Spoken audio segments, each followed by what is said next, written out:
अस्सलाम वालेकुम। सो development of tongue टंग जो है वो आगे बस डेवलपमेंट करना स्टार्ट होती है 4th वीक में। एक मीडियन ट्रायंगुलर एलिवेशन बनती है जो कि floor of the primordial pharynx में बनती है रॉस्ट्रल टू द फोरामेन सीकम। ठीक है, सबसे पहले फोरामेन सीकम के आगे की तरफ आगे पास यहाँ पे ये स्वेलिंग बनती है जो कि मिडल ट्रायंगुलर स्वेलिंग होती है। ठीक है, ये जो मिडल उसको हम कहते हैं मीडियन लिंगुअल स्वेलिंग। ठीक है, ये वाली जो आपको स्वेलिंग नजर आ रही है ये वाली स्वेलिंग, ठीक है, दिस इज दी ये वाली। ठीक है, आगे बस ये दोनों लेटरल लिंगुअल स्वेलिंग है। फॉर एग्जांपल मैं आपको इस तरह से दिखा देती हूँ कि इस डायग्राम में जो यहाँ पे आप खुद बना सकते हो, यहाँ पे दो लेटरल लिंगुअल स्वेलिंग डेवलप करती है, उससे पहले यहाँ पे एक मीडियन लिंगुअल स्वेलिंग डेवलप करती है। ठीक है, फर्स्ट फेरेंजियल आर्च में डेवलप करती है।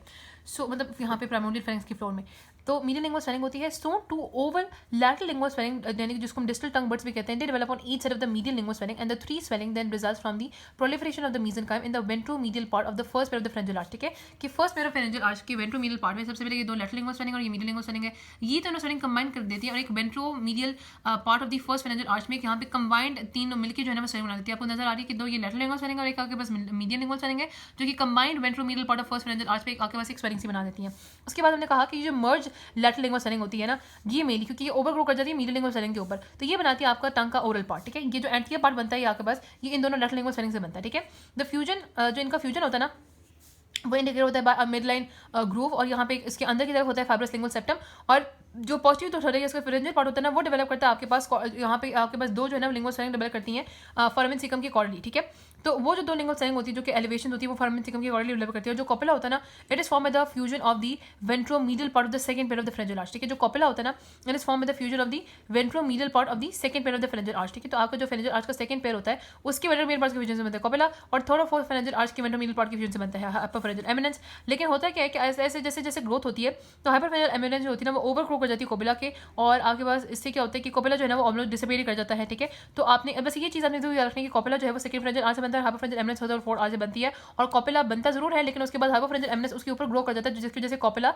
कोई भी अडल्ट टंग में जो है ना इसका कोई पार्ट नहीं। जिस तरह से आपके पास मीडियन लिंगुअल स्वेलिंग बनती जरूर है लेकिन अडल्ट टंग में इसका कोई पार्ट नहीं है, इसी तरह से कॉपुला बनता जरूर है लेकिन अडल्ट टंग में उसका कोई पार्ट नहीं है। ठीक है, so as result the posterior one third जो होता है ना, जो पोस्टीरियर थर्ड होता है टंग का वो रॉस्ट्रल पार्ट ऑफ द हाइपोफ्रेंजियल एमिनेंस से बनता है। ठीक है, और जो इनकी लाइन ऑफ फ्यूजन होती है एंटीरियर पोस्टीरियर पार्ट की वो इस इंडिकेट वेदर यहाँ पे बी शेप टर्मिनल सर्कस। ठीक है, अच्छा उसके अलावा हमने कहा कि आपके पास जो नर्व सेल्स होते हैं यहाँ पे क्रीनियल न्यूरोक्लस सेल्स माइग्रेट करते हैं और वो आपके टंग की मेसेनकाइम को बनाते हैं, टंग की कलेक्टिव टिश्यू को बनाते हैं, टंग के वेस्कुलेचर को बनाते हैं। ठीक है, और जो यहाँ पे मसल्स आते हैं, मसल्स की जो एलिवेशन होती है यहाँ पे होते हैं कि मायोब्लास्ट आते हैं from the second to fifth occipital myotomes. ठीक है, सेकंड से फिफ्थ ऑक्सीपिटल सम से मायोटोम्स आते हैं, जैसे जैसे मायोटोम के साथ मायोब्लास्ट आते हैं ना, साथ साथ ही आपके पास 12th नर्व भी आती है और वो आके यहाँ पे सप्लाई कर देती है। ठीक है, हमें रखना है कि आपके पास जो ओरल पार्ट है और यहाँ पे फेरेंजियल पार्ट है वो पहले जो है ना वो माउथ में होता है और कैविटी में होता है, आपके पास जो पोस्टीरियर पार्ट होता है वो फोर्थ ईयर में वो कहते हैं कि वो पीछे की तरफ चला जाता है। अच्छा, जो लिंगुअल पेपिला होती है टेस्ट बड्स होते हैं ना वो अपेयर करते हैं 8th वीक के एंड पे, जिसमें जो बेलिएट और फोलिएट पेपिला होते हैं सबसे पहले वो अपेयर करते हैं near the termination of the glossopharyngeal nerve. उसके बाद आपके पास जो है ना वो फिलीफॉर्म पेपिला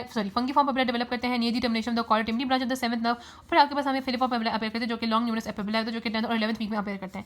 जो टेस्ट बर्ड्स होते हैं ना या जिसको हम सेल नेस्ट कहते हैं द पेपिला, ये 11 to 13 वीक में डेवलप करते हैं। यहाँ पे ये 8th वीक में स्टार्ट होते हैं और 8th वीक से हमने स्टार्ट किया। फिर हमने पहले आपके पास पहले कौन सा बने, पहले आपके फोलिएट और बेलिएट बने जो कि क्या नाम है 9th नर्व की टर्मिनेशन के करीब होते हैं, फंगीफॉर्म बने जो कि 7th की टर्मिनेशन के करीब होते हैं। फिर आपके पास फिलीफॉर्म बनते हैं। ठीक है, जो कि हमने कहा कि वहाँ पे उनकी एफरेंट एंडिंग में आपके पास टच के रिसेप्टर्स भी होते हैं। फिलीफॉर्म के एफरेंट एंडिंग में टच के रिसेप्टर्स होते हैं, हो सकता है कोई पूछ ही दे, तो फिलीफॉर्म जो है ना वो टच के लिए भी सेंसिटिव होते हैं। ठीक है, ये चीज़ रखना है कि फिलीफॉर्म टच के लिए भी सेंसिटिव होते हैं।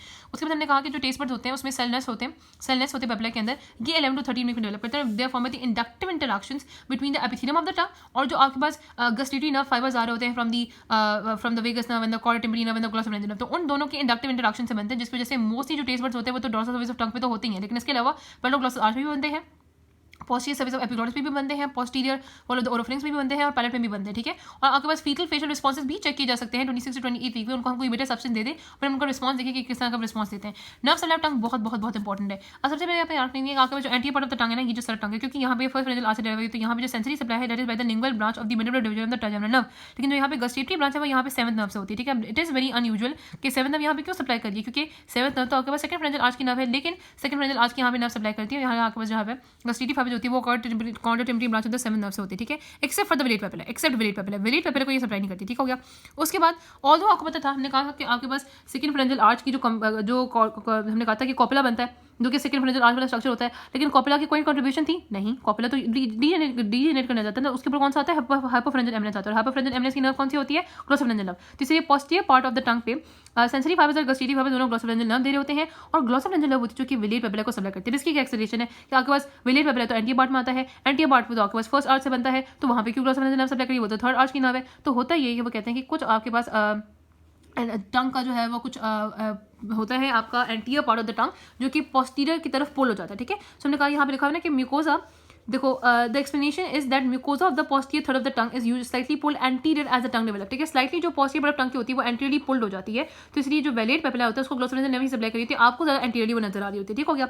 उसके बाद जो पोस्टीरियर थर्ड हमने कहा कि उसमें इनोवेट करी होती है ग्लोसोफ्रेंजल नर्व जो कि थर्ड आर्च की नर्व होती है, और जो पोस्टीरियर मोस्ट पार्ट है सबसे ज़्यादा वहाँ पे सुपीरियर लेरेंजियल नर्व होती है ऑफ द 10th नर्व, ठीक है। एंटीरियर टू द एपिग्लॉटिस जो आपके सबसे पोस्टीरियर मोस्ट पार्ट होता है ना टंग का, वहाँ पे सुपीरियर लेरेंजियल नर्व होती है जो कि 10th नर्व की ब्रांच होती है। वैसे भी आपको पता है कि सबसे पोस्टीरियर मोस्ट पार्ट बनता है, उसमें आपको पता ही है ना कि हमने कहा तो हाइपोफ्रेंजल एमिनेंस तो थर्ड और फोर्थ आर्च दोनों से बनता है, तो फोर्थ आर्च की नर्व सुपीरियर लेरेंजियल नर्व भी तो होगी ना।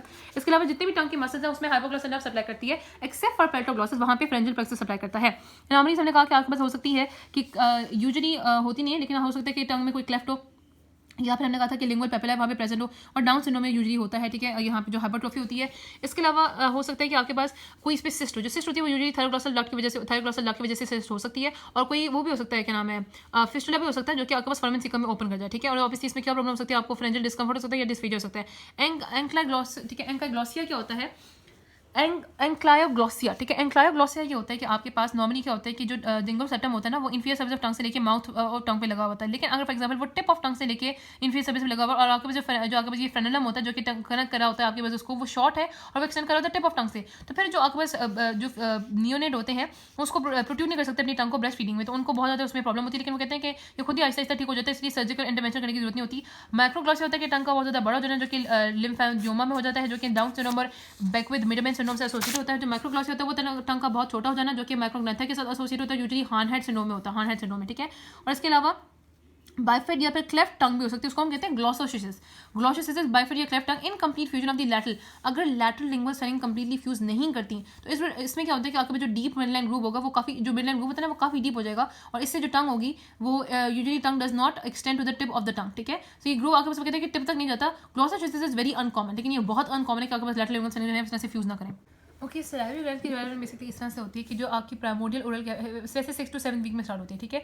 होता ये है कि आपके पास जो प्राइमोडियल ओरल कैविटी में होती है ना, उन प्राइमोडियल ओरल कैविटी में सॉलिड, पहले तो आपके पास सॉलिड एपिथेलियल बड्स बनते हैं, ठीक है, और उन बड्स के अंदर ब्रांचिंग मॉर्फोजेनेसिस होती है, ठीक है। ब्रांचिंग मॉर्फोजेनेसिस मीन कि आपके पास सेल्स की प्रोलिफरेशन होती है और वो फिर ब्रांच करते रहते, ठीक है। जो मेन आपके पास जो उनकी सेंसरी टिश्यू होता है ना वो ओरल एपिथेलियम की प्रोलिफरेशन से बनता है, और जो उनकी मीजेनकाइम बनती है सराउंड, मतलब जो आपके पास ग्लैंड्स का कनेक्टिव टिश्यू होता है उसका कैप्सूल वगैरह, वो न्यूक्लियस सेल से बनता है, ठीक है। तो हमने क्या बात की कि आपके पास प्राइमोडियल ओरल कैविटी में सॉलिड एपिथेलियल बड्स बनते हैं और उनके अंदर ये हाईली ब्रांच स्ट्रक्चर बनता है बाय द ब्रांचिंग मॉर्फोजेनेसिस। जो उनकी मेन सेंसरी टिश्यू है वो ओरल एपिथेलियम की प्रोलिफरेशन से आता है, और जो बाहर वाला सराउंडिंग कैप्सूल कनेक्टिव टिश्यू वगैरह स्ट्रक्चर है वो न्यूक्लियस सेल से आता है। सबसे पहले जो आपके पास पैरोटिड ग्लैंड्स बनते हैं वो बनते हैं 6 वीक में around the angle of the stomodeum, जो उसके अंदर की तरफ जो एक्टोडर्म होती है ना वहाँ पे एक आपके पास क्या कह सकते हो कि बड डेवलप करता है around the angle of the stomodeum, ठीक है। फिर उसके बाद हमने कहा कि जब जॉ की इलॉन्गेशन होती है तो पैरोटिड डक्ट भी बड़ी हो जाती है, और आपके पास हमने कहा था कि थोड़ा सा आपके पास साइट ऑफ ओरिजिन जो है वो उसमें प्रोटेक्टर थोड़ा सा दूर जाता है। फिर आपके पास 10th वीक में अप्रॉक्सीमेटली बड्स विल कैनलाइज और वहाँ पे एक डक्ट सिस्टम बनना स्टार्ट हो जाएगा, ठीक है। जो राउंडेड एंड्स होते हैं कॉर्ड्स की वहाँ पे वो एसएनआई शेप स्ट्रक्चर बन जाएंगे। सिक्रीटरी एक्टिविटी 18th वीक में स्टार्ट होगी और कैप्सूल और कनेक्टिव टिश्यू है वो सराउंडिंग मेसेंकाइम से बन जाएगा। तो यहाँ पे इसमें होता है कि 6th वीक में इसमें डेवलपमेंट स्टार्ट हुई, 10th वीक में डक्ट सिस्टम और 18th वीक में सिक्रीटरी एक्टिविटी स्टार्ट हो गई। सब मैंडिबुलर ग्लैंड जो होते हैं वो आपके पास अपीयर करते हैं late in the 6th week, और वो डेवलप करते हैं बाय द एंडोडर्मल बड, ठीक है। यहाँ पे हमने क्या कहा था कि ओरल एक्टोडर्मल लाइनिंग होती है, ठीक है। यहाँ देखो ना ये they develop from the bud that arise from the oral ectodermal lining. तो यहाँ पे हमने कहा था कि एक्टोडर्मल पैरोटिड ग्लैंड के लिए एक्टोडर्मल बड्स होते हैं, लेकिन सब मैंडिबुलर ग्लैंड और सबलिंगुअल ग्लैंड दोनों के लिए एंडोडर्मल बड्स थे, ठीक है। तो हमने रखना है कि यहाँ पे पैरोटिड ग्लैंड एक्टोडर्मल बड होता है, इसके लिए आपके पास एंडोडर्मल बड होता है जो कि फ्लोर ऑफ माउथ में होता है, और यहाँ पे मल्टीपल एंडोडर्मल बड्स होता है, ठीक है। सो यहाँ पे जो एंडोडर्मल बड होता है वो आपके पास फ्लोर ऑफ माउथ में डेवलप करता है और सॉलिड सेलुलर प्रोसेस होता है जो कि बैकवर्ड ग्रो करता है लैटरल टू द डेवलपिंग टंग। आपको वैसे भी पता होगा कि आपके पास जो मैंडिबुलर फॉसा होता है ना वो मैंडिबल की तरफ होता है और टंग तो ऑब्वियसली इमीडिएटली होती है, तो टंग के लैटरली ये ग्रो करता है, वो पॉस्टीरियरली मूव कर रहा होता है जो सॉलिड सेलुलर प्रोसेस होता है, ठीक है, जो कि हमने कहा था कि एंडोडर्मल बड बनता है in the floor of the stomodeum.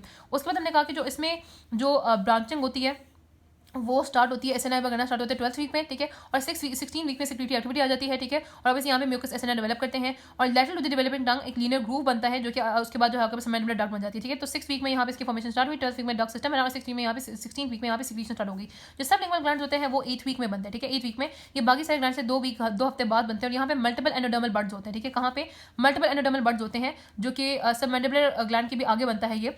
और यहाँ पे मतलब मल्टीपल एंडोडर्मल जो बड्स होते हैं ना वो मिलकर ढेर सारे 10 से 12 डक्ट्स बनाती है जो कि डायरेक्टली फ्लोर ऑफ माउथ में ओपन करती है, ठीक है। तो ये पेरोडिक ग्लैंड की डेवलपमेंट थी, उसके बाद मैंडिबुलर की होने पड़ी, फिर उसके बाद सबलिंगुअल की पड़ी जो कि 8th वीक में होती है।